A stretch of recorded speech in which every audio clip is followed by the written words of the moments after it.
Welcome to another episode of Artist Spotlight, the podcast. I'm your host, Mitch Stringer, brought to you by the Maryland Photography Alliance. This week, our guest is Lou Brutus, who is a 30-year veteran of the rock music scene and also an incredible photographer. Through his very unique personal access and relationships he's built with so many of the bands, he travels across the U.S. photographing some of the absolute biggest names out there and is able to do so with access that is afforded to very few. And it's through those relationships that Lou has built over the many, many years that have given him those that trust and those insights. He's also an author of his book Sonic Warrior, and really an incredible character, a collector of memorabilia from so many of the concerts that he's been to, 500 concerts, Lou estimates, and I really think that you're going to enjoy my chat with Lou Brutus. Well, I'm pleased to say that I'm joined by a longtime friend, Lou Brutus, who has probably more accolades and more ways to describe Lou than most guests I have had or will ever have on the show. So, Lou, thanks for being a part of the show. Those are very kind words. Don't know if they're deserved, but I'll take them anyway. Well, I'm gonna take a very deep breath, and I'm going to just give the listeners a sense of just scratching the surface of what you've done. So hailing, as they would say, as a boxer would, hailing from Newark, New Jersey, he has had 26 years hosting a nationally syndicated music program, 5 times voted the best national syndicated DJ in America by the Rock Radio Awards. Lou is an author of his book, Sonic Warrior, phenomenal book that came out in 2020, still available.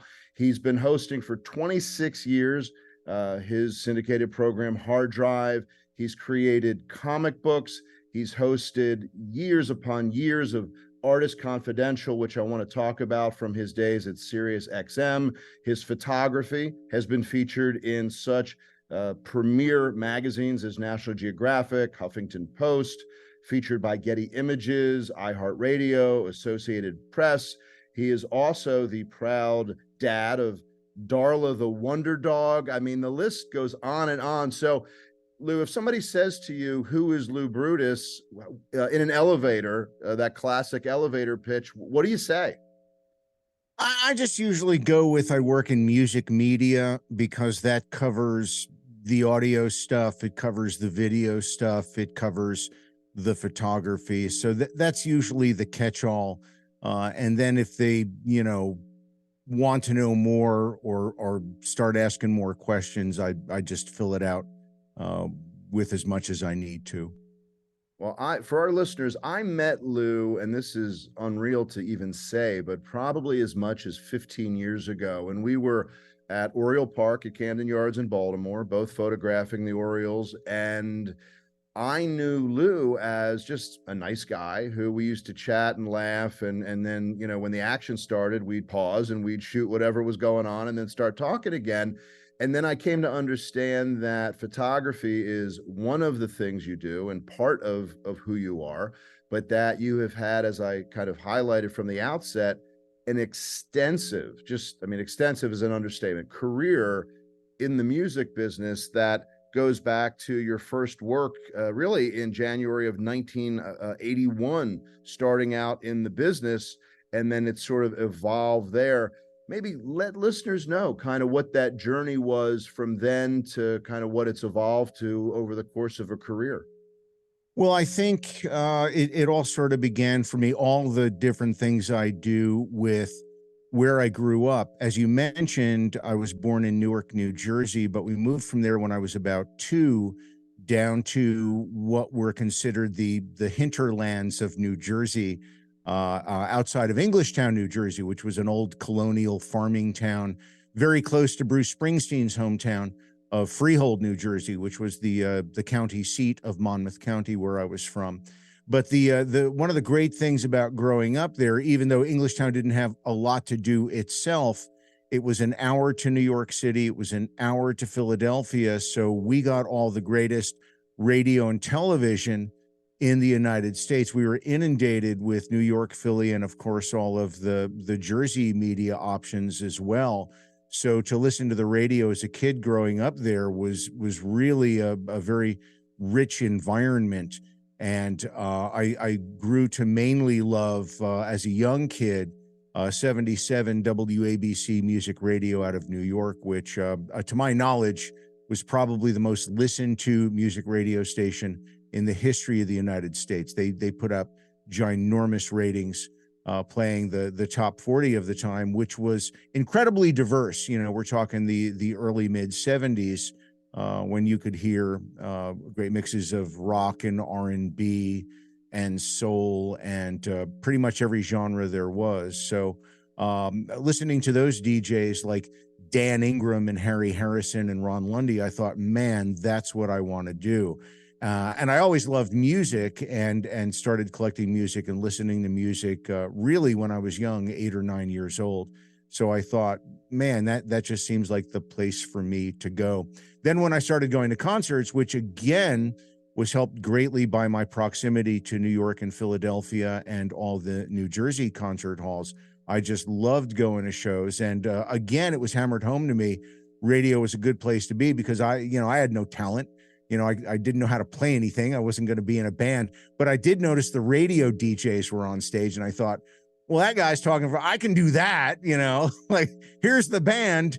Thanks for coming. I'm like, even a dope like me could do this. So that's kind of what led into things. And then, as you mentioned, in January of 81, I began an internship with WMMR in Philadelphia, which was one of the original FM rock radio stations in the U.S. They were owned at the time by Metro Media Broadcasting, who, the way the laws went in the late 60s were, okay, you've got these FM signals. You can't just broadcast your AM signal on this. You've got to have a diversity of programming. You've got to have different stuff on there. And a lot of these companies, in particular Metro Media, they didn't know what to do with FM radio. So they said, well, let's give it to the hippie kids and let them play that pot smoking music, and that's kind of sort of how FM radio, rock radio, began. So WMMR was one of this first wave of rock stations. And they're, I think, the last one left of all those originals. They just had their big birthday party broadcast. So anyway, I lucked into an internship there. The internship turned into a producer job, which turned into part-time air work, and that's how the music media career got going. And I guess just sort of pull these strings together, if you will. So music in general, and certainly during that time when you're going to rock shows, whether you're on stage or near the stage, you've got these amps that are just, you've got the guitar riffs and the drum solos, and it's, and what you're smelling in the air, it's sensory overload. And so cheap marijuana back in the day, that was the main smell. Right. Exactly. Now you can go down the street to the dispensary, and that's a whole other podcast. Did we ever see that happening? But so you've got this sensory sensation that's going on at a show. At what point did the idea of picking up a camera to document what you were hearing and smelling, when did that hit you, when you thought, I want to capture these images as well? That didn't happen till many years later. Probably early 1990s, early to mid 1990s, where it got serious. I got my first, what we'll call real camera. It was an EOS Rebel from Canon.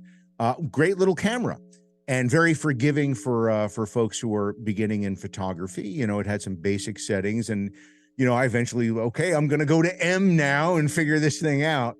But I wanted to take pictures of lighthouses. I always loved lighthouses, and again, growing up near the Jersey Shore, there were plenty of lighthouses around. Just loved them. So I wanted to take pictures of that.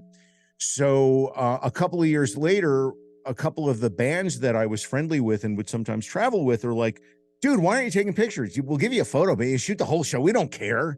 Shoot all you want. And I kept going, nah, I don't want to be a pain. I don't know how to take pictures. And finally I thought, okay. And I started taking pictures, and they were awful. They were terrible pictures, because concert shooting is really, I think, one of the harder um, genres of photography, because the conditions are not great. The lighting is literally changing every tenth of a second. Um, but I started down the road, and started to get some pretty decent shots. Then something happened to me at the old XM, the original XM satellite radio company. I had gone to a game with my cousin, and he had great seats about 2 rows behind the home seat on deck circle at Shea Stadium. And you know me, I'm a lifelong New York Mets fan, as painful as that is. Um, but I got some really good shots. It was a very bright day, and even with an entry level camera, if you've got great light and you're close, you can get some pretty decent pictures. Anyway, I put a couple of them in a frame, including one of sidearm reliever Joe Smith. And Chuck Dickman, who was the baseball programmer for XM at the time, was walking by my office, and he said, "Hey, where'd you get this picture? This is a pretty good picture. Where'd you get this?" And I took it. And it was pretty late in the season. I think it was August or September. And he said, "Listen, we need someone to take pictures for us. You want to go to some games?" He said, "I can get you on the field any game in Major League Baseball." And I'm like, "Oh, man." And I started going at the end of that season. I went to a couple of games at the Washington Nationals. And one of the first games you and I met at, which was Camden Yards. And the next season, they got me a league level pass, so I could walk in anywhere I wanted, and shoot. That was the point where I thought, man, I've really got to get some real cameras, because I think I rented some pro cameras for the night games the previous season. So I went out and got a couple of, I think they were Nikon D300s, certainly not top of the line for Nikon, but very good cameras. Replaced those about 4 years later with Nikon D4S, and all, the selections of 2.8 lenses, the 300 and the 24-70 and the 70-200. And that allowed me not only to get much better baseball pictures, but now I could really start shooting concerts for real. And that's how it all sort of rolled into it. Just because I got a really good picture of Joe Smith at Shea Stadium one day. It's funny how, they say from such humble beginnings, but really, it's the classic story of, through what you were doing primarily, it put you in a position where that image of Joe Smith could be seen by the right person who could get you those credentials. So on one hand, it's sort of a fortunate, here's my word for the podcast, confluence of circumstance, but that never happens if you don't put yourself in the right place for that to even happen. Yeah, that's really one of the secrets to life. There's a famous saying, I don't know who said it first or who gets the credit for it, but somebody said I'm lucky. Yeah, I'm lucky. The harder I work, the luckier I get. And it's simply because the more you're out there doing something, the more a chance you're going to run into something that will strike up sparks and create opportunities for you. And my whole life and career has been has hinged on some really lucky circumstances. I got the internship at WMMR when I was working as a sound and lighting tech for a theater at the Six Flags Park near where I grew up, Six Flags Great Adventure in Jackson, New Jersey. And we had a multimedia show in the theater at the time called the Rock and Roll Time Machine. And my soundboard was right in the big, Yamaha board, and it's right in the middle of the audience. And people would come up with their kids and ask about the equipment. One day a guy walks up and starts asking about, the copyrights for the clips that are used in the show. And I swear, I'm not making this up, I swear to God in heaven, a voice in my head said, "Opportunity is kicking at the door, open the door." And I said, "Hey, you sound like you're in the business. Can I ask what you do?" And he said, "Well, I'm Rod Carson. I do shadow traffic and weekends at WMMR in Philly. Are you aware of the station?" Again, it's one of the stations I listen to. And "Oh my God, I love MMR and blah, blah, blah, blah, blah. I'm on my college station. That's how I got the internship, and everything led out of that. Weird, right? Well, it is, but it's sort of it's how that goes. There's it's not what you know, it's who you know. But then there's opportunity knocks for a lot of people, but not everyone knows that that is opportunity knocking. Yeah. They're sort of in the moment doing what they're doing, and they're not realizing, hey, there's an opportunity here. Let me recognize it and sort of see where it goes. I know that a lot of the listeners are going to ask not necessarily gear questions in terms of what brand do you use and this and that, but I think more along the lines of when you're shooting concerts, and the answer may be different here, but when you're shooting concerts from in front of the stage, often known as the pit or the photo pit, what sort of lenses are you using? What kind of settings do you sort of tend to lean towards? And then contrast that with something I want to get more into, and that is your backstage work, where you're shooting, sort of more private moments in some cases. So maybe give us you're in front of the stage kind of setup and your backstage setup to the extent those two are even different. Well, I work with a pair of Nikon D4S cameras. For the main lenses, if I'm in the pit, my go-tos are a Nikon 24 to 70 2.8. The second one is again same camera, Nikon D4S. The lens being the Nikon 28 70 to 200. If I am working a stadium concert where I'm going to be a little bit further back, I will also bring the Nikon f2.8 300 millimeter. There are some bands that will put you further back. One of those is the Rolling Stones. It helps bring like a little step ladder or something for them because that platform is very high. Normally when I shoot the Stones, there's a center platform that comes way out. And Mick in the first two songs almost always comes down the ramp. So along with whatever your ginormous lens is, and if you've got a 500 or an 800, bring it because you'll be better off with that.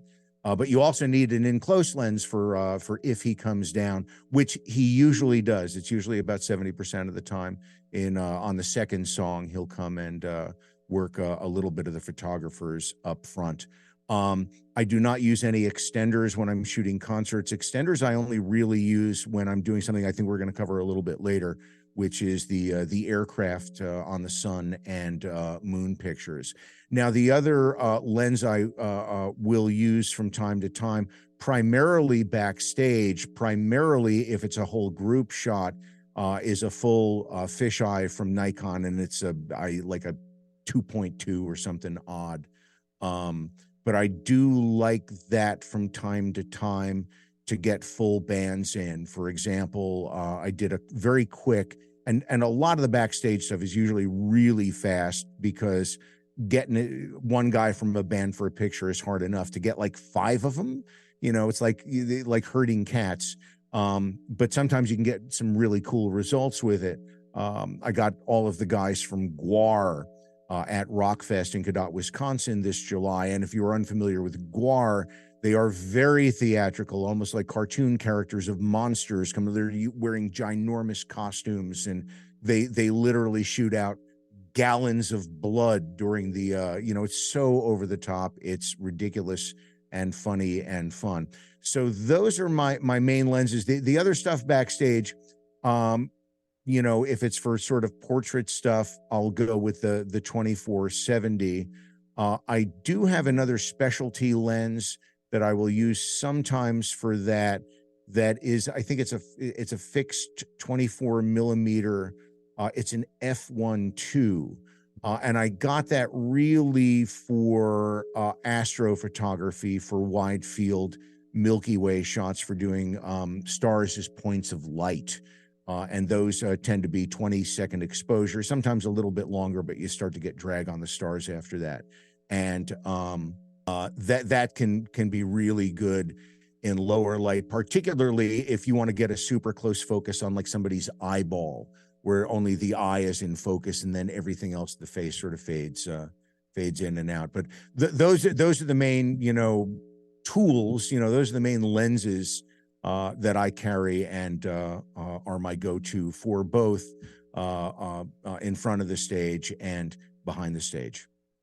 For those who are not familiar with concert shooting, especially major band concerts, it's very typical for bands to limit photographers to only 3 songs, the first 3 songs of the concert, and then you simply have to clear out. There are some, although less, who allow only 1 song. Now, with some of the relationships that you've developed over decades, I guess maybe if you can shed some light on when the majority of photographers leave after that 3rd song and you're there for the entire show, if you choose, what do you see yourself getting in terms of imagery, song number 4 through the end of the show, relative to just 1 through 3, and then you're out of there? What are the benefits that you've seen and realized of those relationships you've developed to get that extra time? Well, I mean, the major advantage is that you're out there longer and there are far more opportunities for you to get pictures while the light is good, because that, for any photography, if you got light, you're going to get pictures. And concert photography can be particularly brutal if the band is coming out to all red lights or all purple lights, or maybe the lead singer got a little porky over the course of COVID, so the lights aren't up really good for the photographers. There are some bands that I would swear purposely bust the chops of the photographers and just don't give them good light. I always tell bands that, listen, if you want the photographers to get good pictures of you, like if this stuff is important to you guys, if you actually want these men and women out there to get good images of you, you've got to light at least 1 song really well. If you don't, there's no point to having them out there. Usually you get something decent to work with, but there are a few that are just horrendous and you come away with next to nothing. Others light up that stage like a Christmas tree and you're just shooting and grinning the entire time. Certainly a lot of these bands I've known over 20 years. And because I never try to make money off of them, many of them are very open about allowing me to, shoot whatever I want backstage, front of stage, the entire set. I often will just send a band, here's 50 of the best pictures from the show in Green Bay. Do whatever you want with them. I send them unwatermarked. I don't ask for anything for them. I just think it would be the height of uncoolness to take advantage of their hospitality and not give back to them. I think it's also morally wrong to take money from these bands who you're playing on the radio, because it could look like some sort of, why even bother with that? I don't want to, take advantage of these bands who have been nice to me all these years. If they like the pictures, they can use them. Many of them do. The shots have been used for merch before, and T-shirts and posters, and I'm fine with that. And if I get a credit for it, awesome. And if I don't get a credit for it, no big deal. It invariably happens with bands that I've known a long time, and I'm glad to be able to do them a solid, because many of them have been so giving of their time through the years. And again, since I don't sell those pictures, what I really get out of it is really awesome social media posts.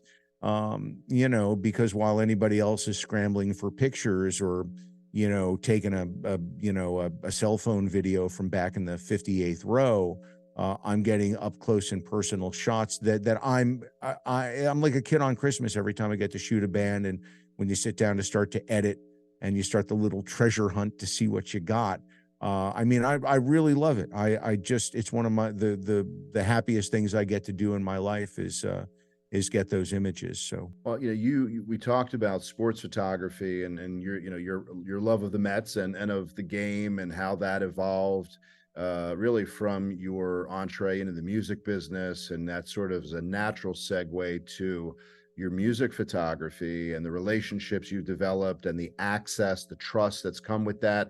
And then here you are photographing the moon, the stars, the Milky Way, airplanes, how and when did that whole interest develop?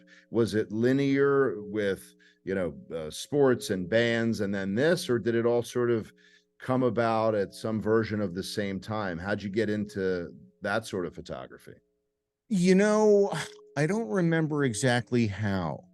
I have always had an interest in astronomy, and I've never been able to learn the constellations really well, and that's truly the heart. If you're going to sky gaze, knowing the map of the sky by the constellations is really the best way to do it.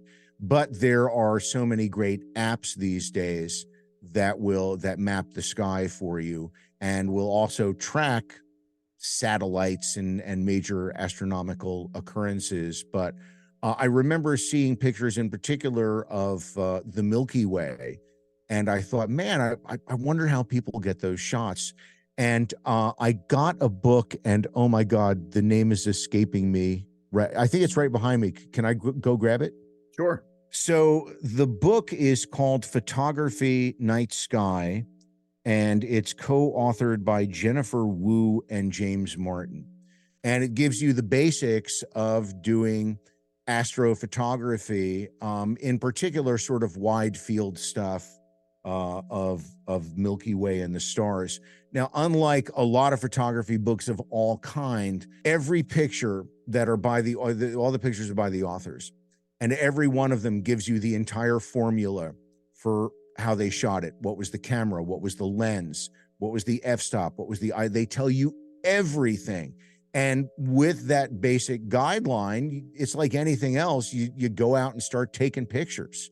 That's always, whenever anybody asks me, what's the secret to photography? How do you get good at photography? And I'm like, take a million pictures, and figure out what you're doing.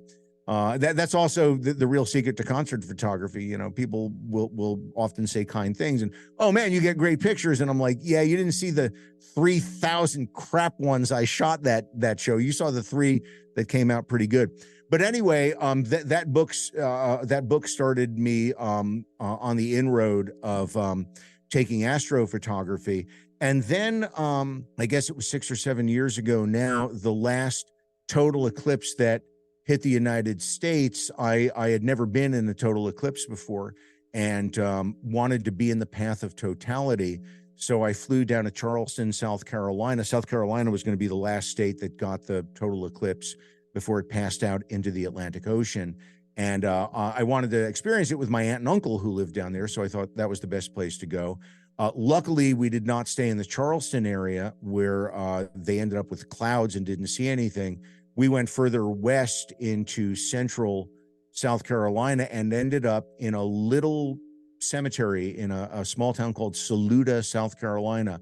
And had I not been at that exact spot in that cemetery, I would not have gotten the picture that I took. That it really went worldwide. It was a pretty amazing experience. But I was shooting totality and totally happy to get a total eclipse. It was just incredible. And I will tell anybody who is hearing this, you have got to see a total eclipse. You have got to go photograph it. We have one in the U.S. in April of next year. It's the most amazing thing that you're ever going to see in your life. Anyway, at the height of totality, a small plane flew directly through the eclipse, like right across the disk, right through the aura, the halo of the moon and the sun. And I couldn't even believe it. My uncle was a little ways away. He's got a bad back, so he was leaning like on an incline up a hill. So he was a little ways away. My aunt was right next to me, and I'm shooting the shot, and click, click, click, and I've got the 300 up on a tripod, and I've got a smaller camera I'm getting some other shots with. And we heard the plane buzzing around up there. And finally, I see it, and it's heading for the eclipse. And I went, oh, my God, I think he's going to. And I just have the remote, and I just fire off a series, and it went right over. Now, normally I would not sell my pictures or send them out for the world to see. But I called a mutual friend of ours and somebody who, like yourself, was very helpful for me when I first started shooting baseball, Mark Goldman from Goldmine Photography. He's a fantastic photographer, great sports stuff, but he also does some astrophotography too. He was the first guy I could think to call. And I said, Mark, I've got a picture. I think maybe I need to get it to the wire services. And he said, well, what's the picture of? I said, I got a this eclipse picture. And he was like, there's probably a lot of eclipse pictures today. A lot of photographers out. And I'm like, yeah, I don't think they have one like this. Yeah. And I did not bring my computer with me. And it took a couple hours to get home to my aunt and uncle's house from where and there was a lot of traffic getting out of the area because obviously a lot of people had come to see the eclipse. So I did not get wired into the service and get the photos uploaded until that evening. So I missed the U.S. press for that day. But I got it onto the service and, did all the stuff that you do to tag it. And the next morning I'm having breakfast with my aunt and uncle who were out on the veranda, and it's out in the forest and it's very beautiful. And my aunt said, hey, did anybody use your photo? And I don't know. I don't know. Googled my name and the word eclipse, and boom, it ended up, I don't know, 400 or 500 different outlets and all these best of galleries. And National Geographic picked it up, and USA Today, and all of these outlets. But it was funny because as the day dawned on the planet, as the day over the course of the next 24 hours went, all of the news services picked it up. So since it went in the early evening, it started getting picked up in Japan, Korea, China first, then India. And as the day began around the planet, it got added to all these services and all these galleries and stuff. So the next 72 hours were really exciting as the photo, it just got seen by a lot of people. And I made a couple of bucks. Not nearly as much as one would hope for something like that, but it paid for the trip. And the best thing was that one of my photos got seen by probably a whole lot of people. So that's very, it's funny. It's often said amongst photographers that the pictures that we make that we like the most don't see the light of day. It's sometimes the most random or arbitrary photos. The photo that I had published most in the world was years ago. I had a picture of Tiger Woods with his then wife and 2 young kids. And I thought, well, it's a cute picture. It's a family picture. Little did I know, or for that matter, did Tiger know, that about 6 months later, it would hit the fan, and that picture would be on the cover of magazines around the world. Now, in your case, it's a very positive story and a very positive picture that was everywhere. I want to just shift gears for a minute. I imagine that our listeners are hearing so much about, Lou does this and Lou does that, and he's a photographer, and he's just been in radio for decades and all, in spite of looking so young. How does he do it all? But one of the things I wanted to do, skin cream and cold water. That's what it takes. I wanted to give listeners a resource to, if they want, pick up a copy of your book, Sonic Warrior, to kind of fill in the blanks and give some more context, not only for, everything that we're talking about from your career standpoint in music, but also kind of fill in the blanks, the backstory, et cetera. So let me tee that up by asking the question, what led you a few years ago now, handful of years ago, to want to write Sonic Warrior and kind of put out your backstory and kind of who you are and what you've seen and been at and done? What was the impetus for all that? It's a wonderful book. Thank you very much. First of all, I've always been an avid reader since I was 3 or 4 years old. I loved books. I loved to read. My late mother was an antique book dealer, so there were books everywhere in the house. I've got a decent collection of books. It's a fairly large library. The titles that I tend to gravitate towards are from my favorite writers, including J.R.R. Tolkien. The rarest book I own is a first American edition with the dust jacket of The Hobbit. But a lot of Tolkien, a number of first editions, many of them signed by Hunter S. Thompson. There's a few others in there too. H.P. Lovecraft, I'm a big fan of. But Thompson, Tolkien, and also the illustrator and writer Edward Gorey. I've got dozens of his first editions, and many of those are signed. So I've always been around books. My mom, when I was very young, gave me two great bits of advice, neither of which I followed because I'm an idiot. The first was protect your hearing, which I didn't do, and now I have severe hearing loss in both ears. The second was keep a journal. She said one day you're going to want to write books. And I was like 14 or 15. She's saying, listen, you're already going out and doing all this stuff and meeting all these people. Keep a journal. That will remind you for later. And of course, I was like, I remember everything. That's why the book took so long to put out, because I had to go back and research what was the night, where was I, what was the event, all this stuff that if I had kept a journal would have been very easy to have. But anybody who's in music media or any kind of media, really, but I think particularly in music and concert media, where there's a lot of crazy rock and roll things going on, we all have what we just call, rock and roll war stories. And because I've been doing this a long time and have been doing it at a pretty good level, I've got really good war stories. So the book, when it came time to write, was easy in many ways because I was just writing out stories that I had told literally hundreds of times. After the concert, you're at the bar with the band and, hey, I heard you met you were at Live Aid, or, you were at this you met Angus, or whatever the hell the stories are. And I thought, well, I'll write them down and put them into a book. And that's how Sonic Warrior came about. I wanted it to be longer. I've outlined a second version of the book that I'm trying to get around to writing right now. I'm also working on another different type of book, which is concert memorabilia. I've saved almost everything in terms of ticket stubs, backstage passes, laminates, set lists, guitar picks. I've got, I think, well over 10,000 pieces of music memorabilia. And I want to call the book, there's a bad word in here, I hope you don't mind. I want to call the book One Man, 3,000 Concerts, the greatest collection of rock and roll shit ever assembled by a single human.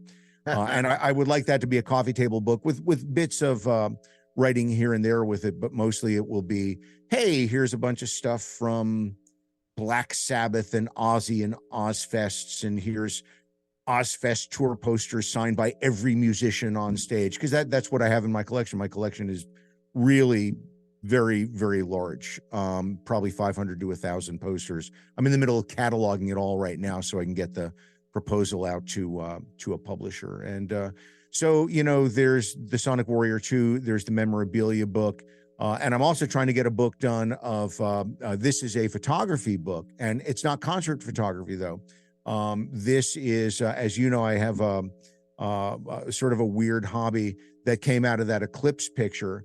I love shooting aircraft as they cross the face of the sun and moon, and I've shot literally hundreds of these transits, and I've put together a book of them with a bit of prose for each one, and trying to find a publisher. So when I find a publisher for that, hopefully that will get out. I see it as a very simple Zen-like book, small format with just the pictures and a single line for each one. So many irons in the fire. My goodness, you are a busy man. Now, if I'm a person who is a member of a camera club and really curious about concert photography and, having those questions we all have when we haven't done something, how do I get started? And what do I do? What are some do's and don'ts? And what kind of suggestions might you have for a person who, they might live in, in a major city like a Baltimore. They might live outside of a major city, smaller community. Any advice, the top three do's or don'ts, or some version of that you might suggest to someone of any age, just trying to get started, and where access can be a challenge and those sort of things. And any thoughts around that? First of all, that's always a tough question for me, because I sort of stumbled into this through a side door, because I had already been in radio and working with a lot of these bands for for many years. So I did not take whatever a standard way into this would be. That being said, my advice would be try and find any bands or musicians to take pictures of, just to learn the craft. They don't have to be famous bands. If you can get in to shoot famous bands, great. Eventually you're going to be trying to get permission from the venues. The venues might pass you off to the band publicists. They're going to want samples of your work in case they have never heard of you. If you can find someone to shoot for, a local newspaper. Some people get in because they belong to blogs or to groups or to websites. That can be an in. Might not get you in to shoot Peter Gabriel, but it might get you in for some entry level bands, so you can start to build some sort of resume and some sort of portfolio. Now, some of the do's and don'ts, and I say this in general for anybody who does music media work, you're not there to party, you're there to work. When I'm on the clock, first of all, I don't do any drugs anyway, and I drink very little. But if you're there to work, you're not there to party or smoke weed or any of that. I mean, some people do it, but I think you're better off being a professional about this thing and presenting yourself that way. Also, be nice to everybody. Everybody that you're going to come in contact with deserves respect, from the lead singer of the headlining band to all of the people who work at the club. And it doesn't matter what they do, the sound and lighting people, the cleaning crew, the bartenders, the waitresses. I'm pretty gregarious. I like to meet people and talk. I always have since I'm a little kid. That's a good thing to have in life in general. I think it's particularly good in this line of work. And you never know, particularly for me with the radio, you never know when you're going to learn something interesting or get a great story out of somebody just because you struck up conversation with them and were nice. And again, that's not just the bands, that's anybody that you might run into during the course of a show. If you are going to go in and take pictures, remember you can't camp out in a prime spot. Also, this whole holding your camera over your head and blocking everybody behind you, don't do it. It's not cool. If you're there to shoot pictures and all you do is like hold up a cell phone to get like video for your Instagram, it's just like, at least move around. Don't just sit there in the same spot for 10 minutes. It's not what you do. And I see that stuff happen a lot. Now, it's especially galling when I see people who photograph, and this is what they do for a living. Like I do it as a sideline. I always try and give other photographers, a better lane at concerts. In particular, if I know I'm going to shoot the whole show, I don't need to block them in the first. Let them shoot the first 3 songs. I'm going to get another hour and a half after that. So I just I get out of their way and let them shoot. I always did the same thing for baseball because I was getting glamour shots of the big stars. Working photographers like yourself or Mark, who I mentioned before, or Tony L. Sandys, who is always very nice when I was first starting out and giving me tips. She shoots for the Washington Post for folks who don't know, and just one of the great sports photographers on the planet.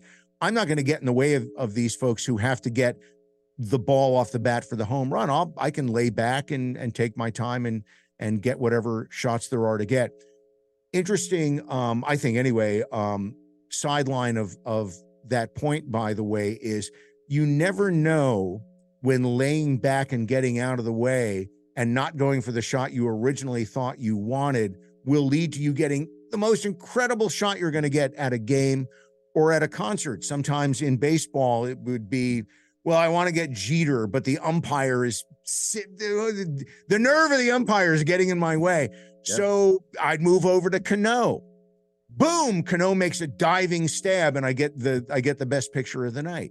It's just the way it works. Same thing for concerts. Well, I want to get the lead singer, but the bassist is right here and he's well lit. And suddenly the bassist does a leap in the air and you get him doing a leap when the lights are bright and everything is frozen and you've shot it at a fast speed. And yeah, you just you take what the game gives you often. By the way, one more setting thing. I always try and shoot as fast as I can. I would rather get far less pictures, but have them really tack sharp. A lot of concert photography I'll see is a little bit soft. It's okay. But if you really want compelling pictures, it's going to help if they're tack sharp. So I just shoot a lot of pictures really fast. Like if I can shoot at least 1,000th of a second, I'll do that. If the lights are up big and bright, like Peter Frampton is really well lit, you can be shooting 2,000th of a second. Or if you're at a daylight festival like the Struts I shot recently opening for Shinedown, late afternoon, gorgeous, bright, late summer, early fall light. I was shooting them at, I don't know, 2500ths of a second, and it just frozen and looked really good, and a nice deep field. So anyway, I know I keep going off on these side tangents. No, that's helpful. So if you're shooting at 1,000 plus as a shutter speed, are you shooting at 5.6, 6.3, 7.1? What kind of depth of field are you trying to get? I again, you can go as deep as you can. I mean, sometimes I'm just shooting at f2.8 at an ISO of 3200 on my D4S. After that, the noise just gets just a little bit too precious. But up to 3200 on the D4S is pretty good. But you're getting a very narrow field. So if you're in tight on a band member, you've got to stay focused on those eyes and the bridge of the nose. Yeah. But you should be able to keep and again, it's dependent on how far back you are, because the further back you are, that 2.8 isn't so bad, and you can get a little bit of play. But if you're trying to get two band members, even if they're just one's a foot closer, you're going to have to come out a little bit more and go to up to a 5.6 if you can.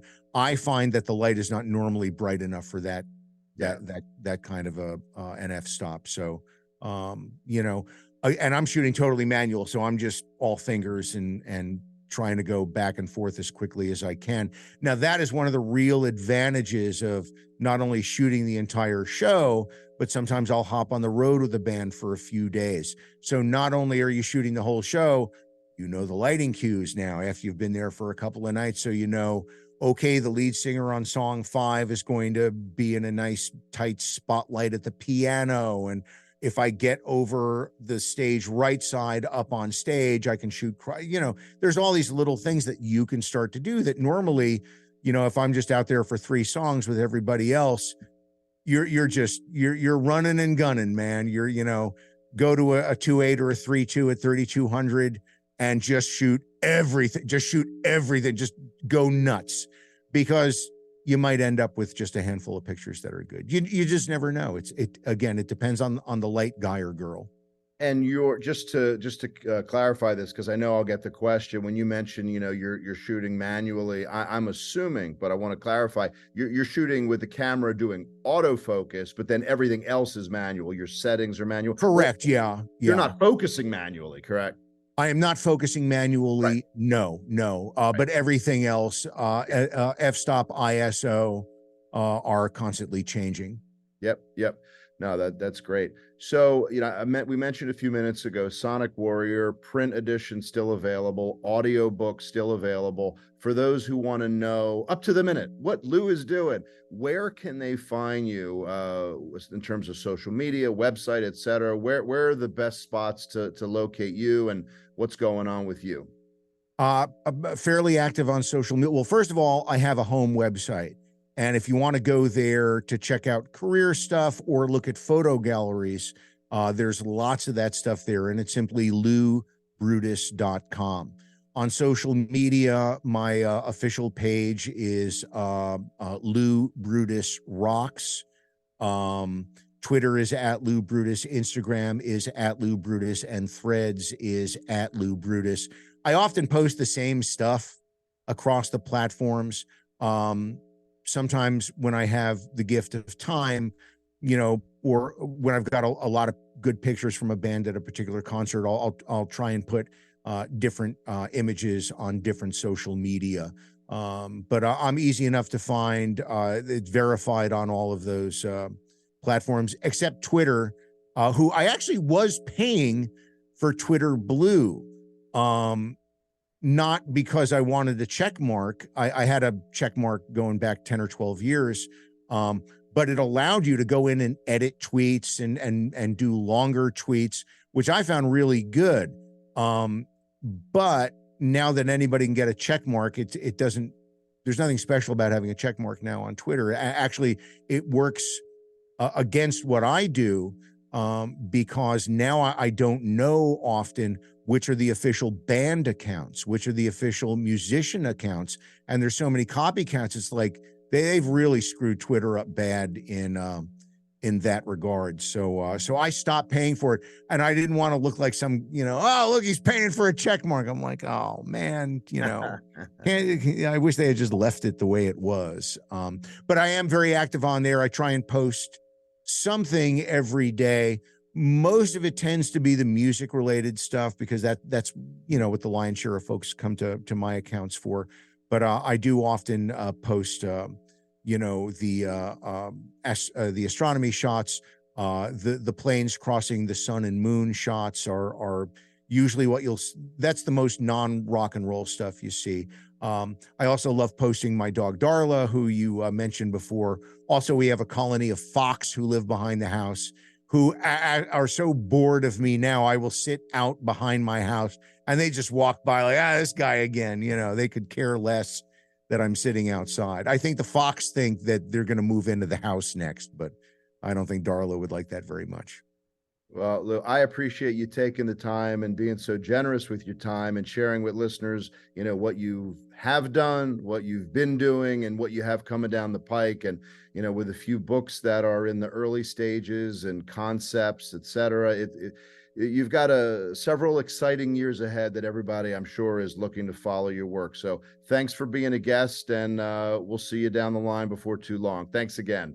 Really an honor to be here. You've been a great friend and really a kind of mentor for me. I love your photos, particularly your stuff from Africa. I've got to get there because I was going to say shoot. I want to take pictures of the animals. And also I know the night skies there are insane. Yeah. And the real best of the Bortle fields. So I'm going to take one of those trips with you one of those days. We'll go for a couple of weeks. We'll go photo stalking the lions. There you go. Thanks again. Take care. Well, I hope you enjoyed my talk with Lou Brutus. He is definitely a character, definitely a talent. And if you'd like to follow more of what Lou is up to, check out that at loubrutus.com. For upcoming events through the Maryland Photography Alliance, go to mdphotoalliance.org. And if you'd like to know what I'm doing up to the minute, you can check out my work on Instagram. That's Mitch Stringer Images. And if you'd like to check it out on the World Wide Web, as we used to say, check out MitchStringerImages.com. So until next time, Mitch Stringer saying, wishing you good light and keep shooting.